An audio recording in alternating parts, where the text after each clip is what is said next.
하나님께서 주시는 복 중에 큰 게 하나가 있는데 이제 기도응답이죠. 기도응답.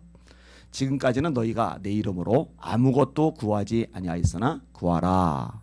그리하면 받으리니 너희 기쁨이 충만하리라. 예수님이 약속하신 거잖아요. 구하라 그러면 너희에게 주실 것이요, 찾아라 그러면 찾아낼 것이요, 문을 두드리라 그러면 너희에게 열릴 것이리라. 아들이 떡을 달랐는데 떡 대신에 돌을 주며 생선을 달랐는데 생선 대신에 뱀을 줄 자가 이기느냐. 아비가 악할지라도 자식에게 좋은 것으로 줄 알거든 하물며 하늘에 계신 너희 아버지께서 구하는 자에게 좋은 것을 주지 않으시겠느냐. 이게 또 예수님이 하신 말씀이에요. 우리가 잘 아는 예레미야 33장 3절 너는 내게 부르짖으라 내가 네게 응답하겠고. 응답하시겠다. 하나님의 약속의 말씀이에요. 이 말씀이 되게 많아요. 근데 죄가 있으면 응답이 안 된다고 그랬잖아요. 여호와의 손이 짧아서 구원하지 못하심이 아니요 귀가 둔하여 듣지 못하심이 아니라 오직 너희 죄악이 너희와 하나님 사이를 갈라놓았고 그 죄악이 그 얼굴을 가리워서 너희로 듣지 않으시게 함이리라. 하나님께서 기도를 들으셔야 응답을 해주시는데 아예 듣지를 안 하시는 거예요. 왜 아예 듣지를 않느냐? 하나님과 우리 사이가 막혀버린 거예요. 완전히. 뭐가 막아놓느냐? 죄가 막아버렸다는 거예요. 따라서 이 죄가 해결이 되지 않으면요 기도 응답도 안 됩니다. 이게 성경의 명백한 가르침입니다. 이스라엘 백성들이 아이성과의 싸움에서 패배를 했단 말이에요. 여호수아가 울고불고 난리가 났단 말이에요. 근데 하나님이 울고 있는 여호수아에게 이렇게 말씀을 하십니다. 들어보세요. 이스라엘이 범죄하여 내가 그들에게 명령한 나의 언약을 어겼으며 범죄했다는 거죠. 또한 그들이 온전히 바친 물건을 가져가고 도둑질하며 속이고 그것을 그들의 물건 가운데 두었느니라. 그러므로 이스라엘 자손들이 그들의 원수 앞에서 능히 맞서지 못하고 그 앞에서 돌아섰나니 이는 그들도 온전히 바친 것이 됩니다.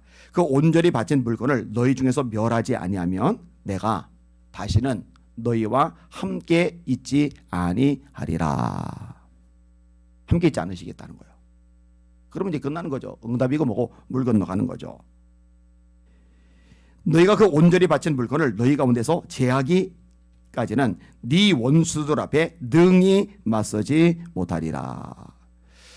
죄가 이렇게 심각하기 때문에 예수님도 이 부분을 아주 심각하게 다루십니다. 마가복음 9장 43절입니다. 만일 네 손이 너를 범죄하게 하거든 찍어버려라. 장애인으로 영생에 들어가는 것이 두 손을 가지고 지옥 꺼지지 않는 불에 들어가는 것보다 나으리라. 만일 네 발이 너를 범죄하거든 찍어버리라. 다리 저는 자로 영생에 들어가는 것이 두 발을 가지고 지옥에 던져지는 것보다 나으니라. 지옥 얘기를 예수님이 서심없이 하세요. 근데 좀 교회에서 왜 죄에 대해서 죄 짓고 살면 당신이 지옥 간다고 안 가르치죠? 함부로 죄 짓지 말라고 안 가르치죠? 죄를 아주 우습게 아주 가볍게 여기는 풍조가 너무 만연해요. 사죄의 은총을 사죄의 확신을 너무 강하게 가지고 있어서 그런가요? 아니 그건 비성경적인 가르침이에요. 만일 네 눈이 너를 범죄하게 하거든 빼버리라. 한 눈으로 하나님의 나라에 들어가는 것이 두 눈을 가지고 지옥에 던져지는 것보다 나으니라. 이 짧은 절수 속에서 지옥 얘기를 예수님이 3번이나 반복하세요. 3번이나. 뭐가 우리를 지옥에 던져 놓는다는 거예요? 죄가. 히브리서의 말씀이죠. 죄와 싸우되 피 흘리기까지 싸우지 않는다. 책망의 말씀입니다. 따릅시다. 예수 믿는 사람들은 죄와 피 흘리기까지 싸워야 한다. 깨달으시길 바랍니다. 이 죄의 문제 심각한 거예요. 굉장히 심각한 거예요. 자, 원점으로 돌아갈게요. 이스라엘 백성들이 죄를 졌어요. 죄 때문에 하나님이 함께하지 않으세요. 죄 때문에 하나님이 응답하지 않으세요. 그러니까 속수무책으로 무너져 내리는 거죠. 멸망당하는 거죠. 그게 주전 586년 70년간 바벨론에서 포로살이를 해요. 죄값을 치러요. 하나님이 정결하게 하세요. 그러니까 약속대로 돌아오게 하시는 거예요. 자, 죄가 청살됐고 정결함을 받았으니까 이제는 이 막힌 담이 허물어졌어요. 하나님이 이것을 아시고 백성들에게 지금 말씀하신 게 뭐냐? 이제 너희를 다시 기도 시작해. 내가 응답해 줄게. 그 말씀이 오늘 본문의 1절입니다. 가시겠습니다. 시작. 봄비가 올 때에 여호와 곧 구름을 일게 하시는 여호와께 비를 구하라.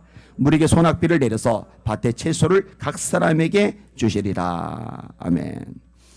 상징적으로 한 표현을 한 거예요. 봄비 때 비를 주시는 하나님께 기도하면은 하나님이 소낙비를 주셔서 채소가 먹을 게 나게 해 주실 거야. 단적인 예거든요. 먹고 사는 문제 너희들 기도해. 하나님이 책임져 주실 거야. 그 얘기를 하시는 거거든요. 이 비라는 거 자연 현상 중에 하나인데요. 사람이 손쓰기가 어려운 것 중에 하나가 이 자연 현상입니다. 뭐 인공 비를 내리게 한다. 기술이 과학이 워낙 발달해서 인공으로 비를 내리게 하는 기술도 생겼다라고 하는데요. 헛소리입니다. 이거 잘 안 돼요. 안 돼요. 여러분 뭐 과학 문명이 가장 발달한 나라가 미국인데 이 미국이란 나라가 맘먹고 그럼 했으면은 캘리포니아 지역에 거대한 호수가 바짝바짝 말라 비틀어져 가는데 비 좀 내리게 하지. 안 된다니까요. 이라크 난리가 났죠. 6월 22일 기사입니다. 그러니까 얼마 안 됐어요. 지금 6월 28일이죠. 6일 전 기사인데 이 거대한 댐이 있는데 기근이 너무 심해서 댐의 물이 확 줄어들면서 어떤 일이 발생했느냐. 기사 내용을 읽을게요. 극심한 가뭄으로 수위가 급격히 떨어진 이라크의 한 댐에서 약 3,400년 된 고대 도시가 모습을 드러냈다. 거대 요새와 궁전으로 이루어진 이 고대 도시에선 몇천 년간 모습을 감추고 있던 문자판과 벽화 등도 발견되었다. 세계적으로 기근이 날이죠. 처처의 기근과 지진이 있으리니 이 모든 것이 재난의 시작이래라 이렇게 하셨는데 지진도 지금 날린 거 아시죠? 아프가니스탄에서 지진이 대규모로 또 발생을 했습니다. 요것도 며칠 전 기자입니다. 6월 23일인가 그럴 거예요. 10일도 안 됐어요. 1,100명 정도가 죽었어요. 10,000채 이상의 집이 파손이 되었어요.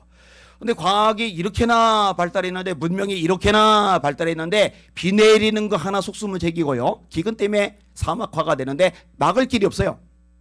지진 한번 일어나도요 속수무책이에요. 근데 하나님 말씀하는 거예요. 너희들 힘으로 안 되잖아. 너희들 능력으로 안 되잖아. 발버둥 쳐도 안 되잖아. 기도해. 기도하면 비 내려줄게.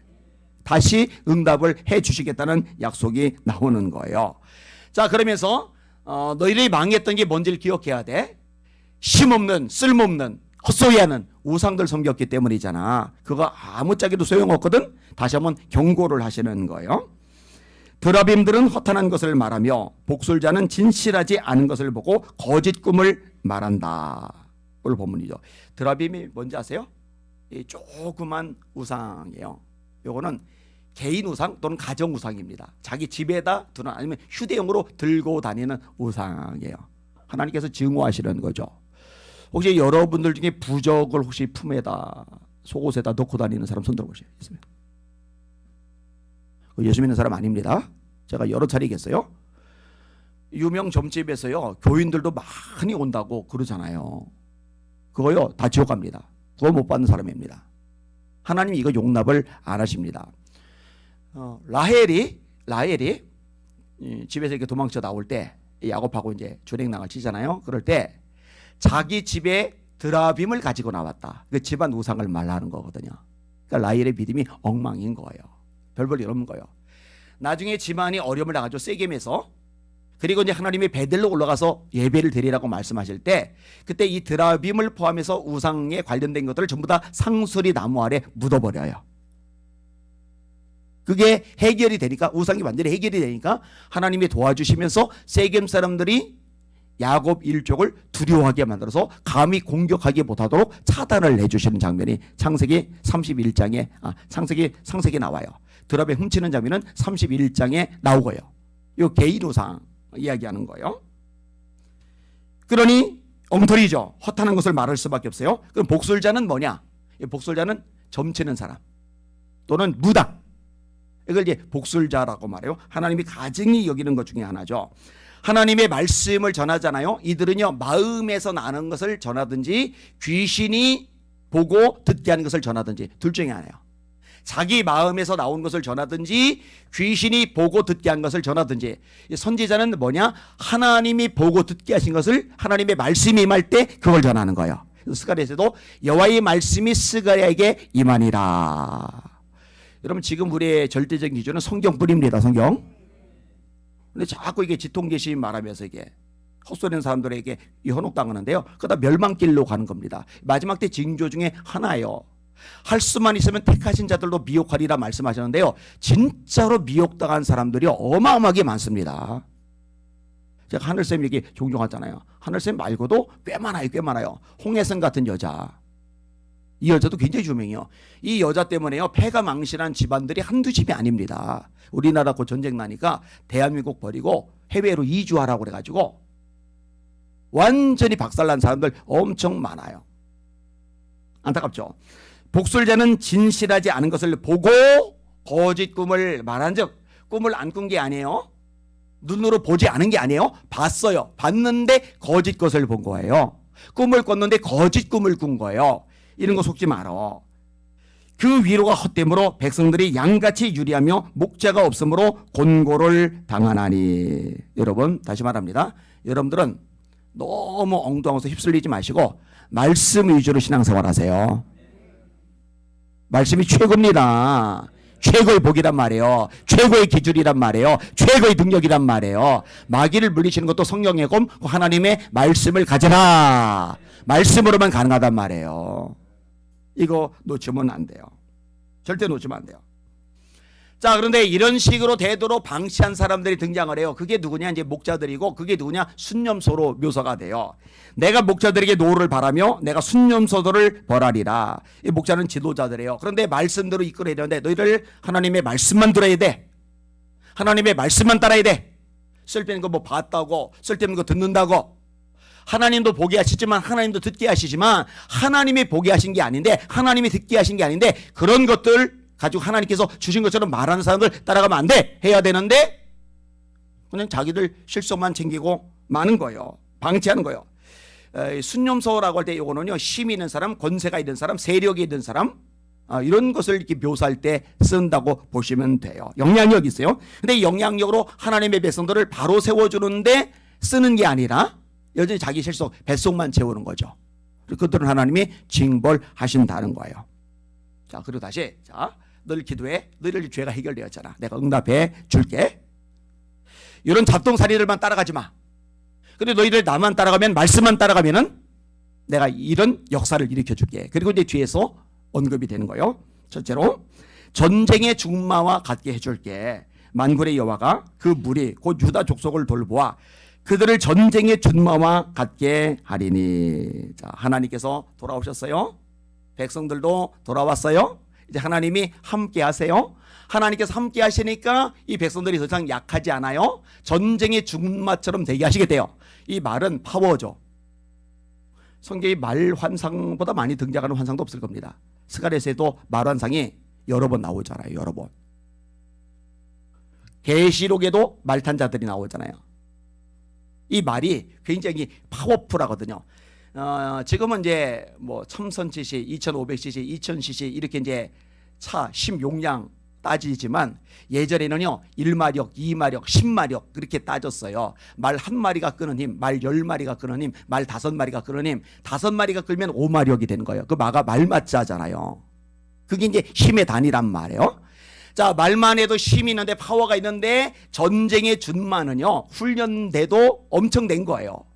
그러니까 웬만한 장애물 따위, 웬만한 문제 따위는요 펄쩍 뛰어넘고도 남을 만큼 강력한 힘을 가진 존재. 너희들 그렇게 내가 힘을 줄게. 할렐루야. 그 얘기 하시는 거예요. 그다음에 두 번째 내용이 뭐냐? 성전을 이루게 하시겠다는 거예요. 모퉁이 돌이 그에게서, 말뚝이 그에게서 나오게 하신다. 이 건축의 상징적인 표현이죠. 모퉁이 돌, 말뚝. 특별히 이거는 성전하고 관련이 돼요. 스가랴의 환상도 성전하고 관련이 됩니다. 이는 힘으로 되지 아니고 능력으로 되지 않으며 오직 나의 영으로 되느니라. 작은 일의 날이라고 멸시하는 자가 누구냐? 스룹바벨의 손이 성전의 기초를 놓았은저 또한 그 손이 이를 마치리라 하시나니 만군의 여호와께서 나를 너에게 보내신 줄을 너희가 알리라 하셨느니라. 이전에 이후 영광이 이전 영광보다 크리라. 이게 성전이거든요. 성전을 이루는 존재가 되는 거예요. 뭐 신약의 표현을 하면 교회를 이루는 거죠. 예수님이 머리가 되시고 우리는 지체가 되고 머리 대신 예수님과 지체인 우리가 어우러져 하나의 몸 교회를 이루게 되는 거죠. 예수님은 모퉁이 돌이 되시고 우리는 나머지 부분이 되어서 하나의 성전을 이루어가는 거죠.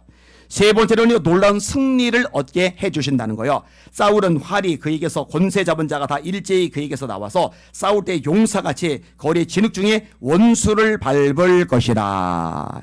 이게 왜 가능하냐?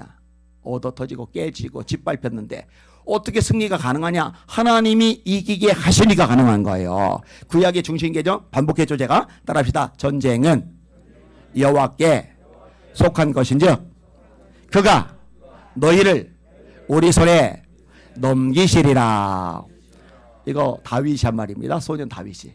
전쟁은 여호와께 속한 것인즉. 우리도 마찬가지예요. 그러나 이 모든 일에 우리를 사랑하시는 이로 말미암아 우리가 넉넉히 이기느리라. 세상을 이긴 승리는 이것이니 우리의 믿음이리라. 예수께서 하나님의 아들이심을 믿는 자가 아니면 세상을 이기는 자가 누구냐? 승리죠. 자, 이 모든 것이 가능한 이유가 뭐냐? 여호와가 그들과 함께 한즉, 여호와가 그들과 함께 한즉 그들이 싸워 말탄 자들을 부끄럽게 하리라. 제가 무한반복하는 개념이 나오죠.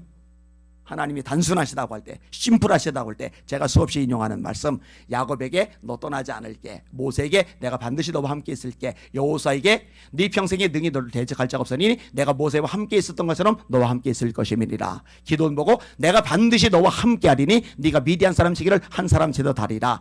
두려워 말라, 내가 너와 함께 함이니라.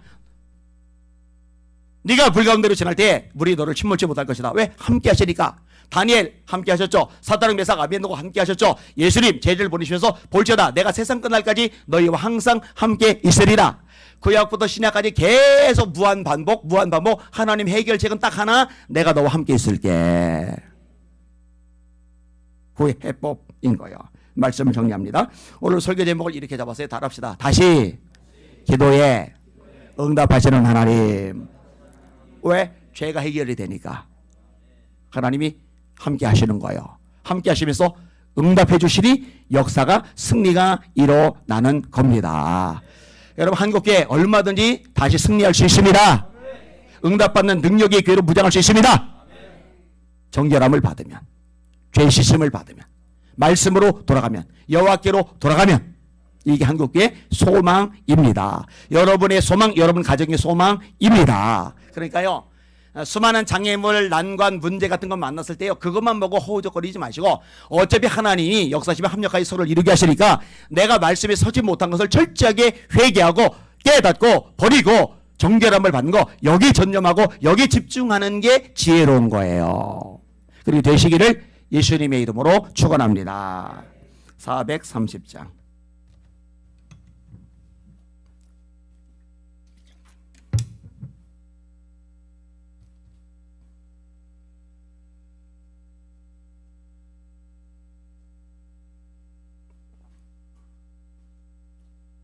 이게 또 자꾸 원위치로 돌아가네.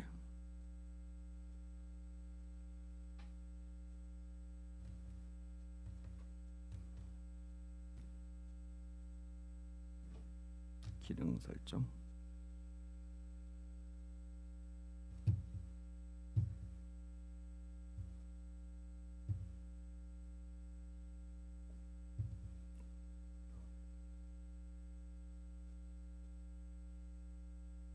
새 찬송가. 네. 430장.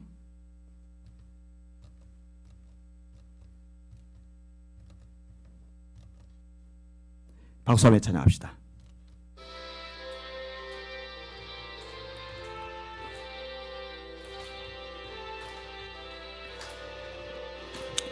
주와 같이 길 가는 거 즐거운 일 아닌가. 우리 주님 걸어가신 발자취를 밟겠네. 한 걸음 한 걸음 주 예수와 함께 날마다 날마다 우리 걸어가리.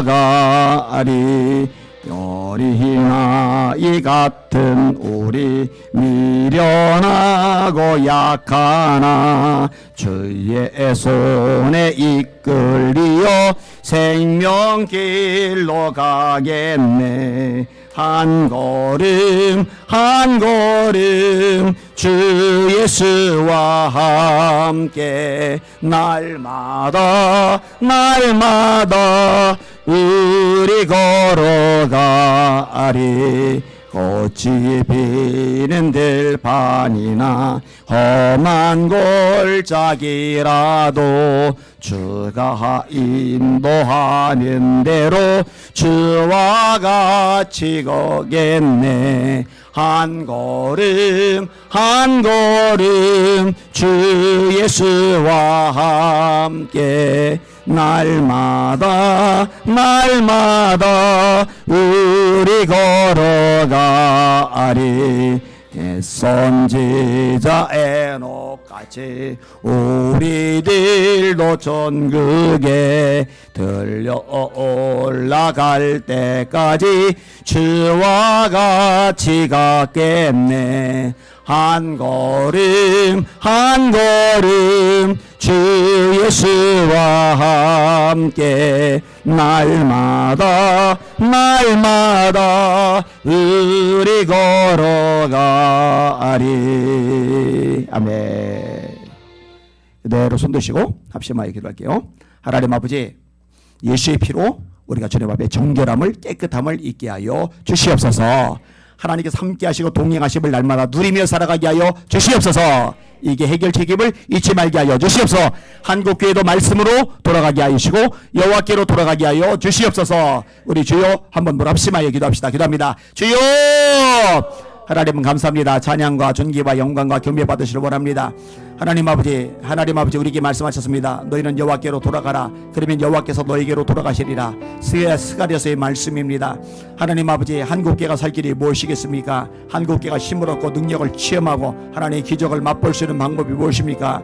하나님 아버지, 여호와께로 돌아가는 것입니다. 하나님 예루살렘에 돌아왔지 않습니까? 하나님께로 돌아간 거 아닙니까? 근데 하나님은 말씀하십니다. 너희들의 마음이 나를 떠났다고요. 하나님, 우리들의 마음이 우리들의 중심이 세상을 또 돌아다니지